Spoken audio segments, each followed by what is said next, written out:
in all its fiery, drowning, star-defying potential, is borne heavily by all who would dare it at a most dangerous, impossible moment. Inferno. Our hero's breath first kindled the dead coal of wars and brought in matter that should feed this fire, and now 'tis far too huge to be blown out with that same weak wind which enkindled it. Cry havoc and let slip the hounds of war.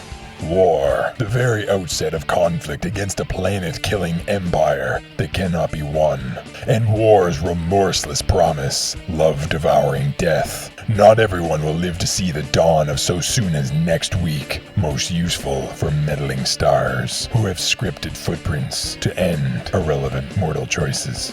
The inferno of global battle, a confusing, intractable impasse for those who, strangely, find in themselves sweet lover and are forced into the role of forged warrior, the tip of the spear in that fight, whom for what lies behind them believe they choose to run towards their demise before them.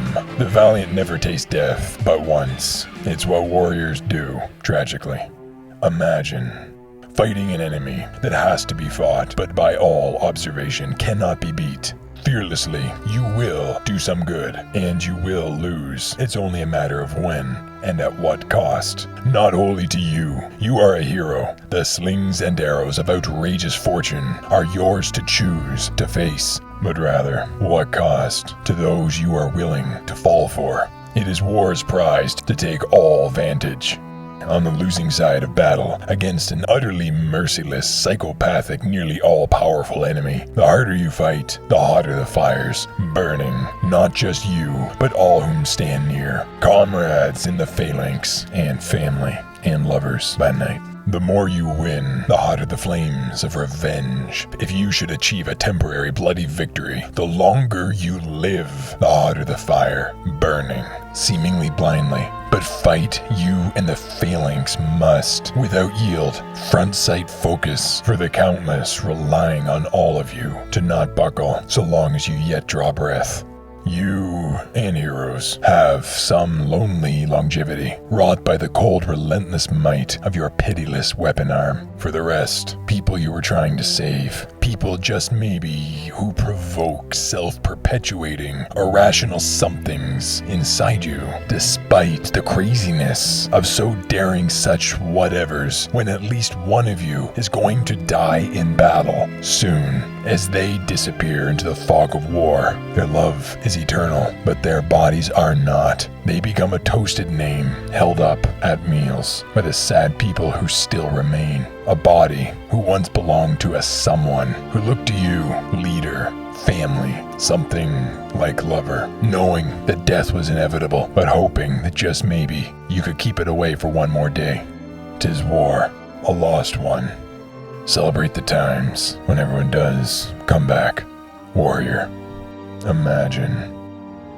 As a train hurtles on decades-old preset tracks to set off explosive conflagration, where is there room for loves and their singularly star-defying, tender, messy acts of spontaneous passion found in unplanned moments? That one opening the heart's passion needs to bring smiles, forge the future, to break the script. For the warriors of Gaia, as the weight of worlds rests on them, on their shoulders that are already long weary by deeply traumatic pasts, there is no quarter, no given, sacred, soft instance. What innocence they have left will be stripped, as tiny, often unknowing actions have unforeseen cataclysmic consequences. In war, events of importance are the result of trivial causes, especially if the play is a tragedy.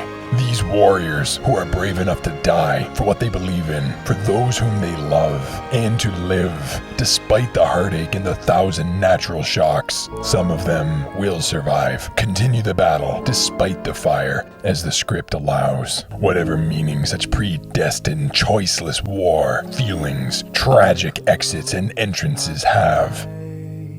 The free waters are waiting for any insane enough to dare to get their feet wet and risk vulnerability when doing so will inevitably lead to pain on the back of untimely end. To dare to spurn fate, scorn death, and bear all hopes above wisdom, grace, and fear, and despite horizon to horizon inferno, swallowing where loving waves caress untamed sand, take back the right to live the question as they choose for what time they still have to be or not to be.